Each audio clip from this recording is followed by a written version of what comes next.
જય ગૌ માતા નંદુબાગમાં તમારું સ્વાગત છે। આ છે આપણી પાસે કિંગ ઓફ ચકાપતા કેરી છે, તમે જોઈ શકો છો। આ આખી આમાં જો બેંગણી કલર આવી જાય, બેંગણી કલરનો।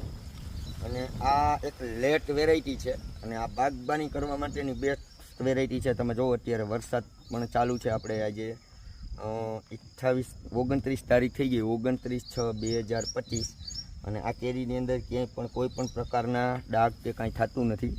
એટલે આને વરસાદની જે કાંઈ વેધર છે એ આપણું આને વેધર અનુકૂળ આવે છે। અને આ જાપાનની કિંગ કહેવાય, એટલે જાપાનીઝ કિંગ ઓફ ચકાપતા છે, એટલે આ બેસ્ટ વેરાયટી છે। આ 7મા મહિનામાં પાકે છે અને 1 કિલોની આજુબાજુ કેરીનો વેટ થાય છે। અને આ ડાયાબિટીસવાળાથી લઈને હરેક દર્દી આને ખાઈ શકે છે, એન્ટીબાયોટિક આ કેરી છે। અને આ કેરી ઝાડવે પાક્યા પછી 1 મહિનો લગીને આ કેરીની અંદર ઈરું કે કોઈ પ્રકારની આ બગડતી નથી। તમે 1 મહિનો લગીને ઘરમાં એમનેમ રનિંગ ટેમ્પરેચરની અંદર સ્ટોર કરીને રાખો તો ઉપરની ચામડી પણ ઉકાઈ જાય, પણ અંદર કોઈ પ્રકારની ઈરું કે કાંઈ વસ્તુ પડતી નથી। એટલે જાપાનની કિંગ અમથી નથી કહેવાની, એના માટે જ કહેવાની છે કે આનું બેસ્ટ સ્ટોરેજ છે।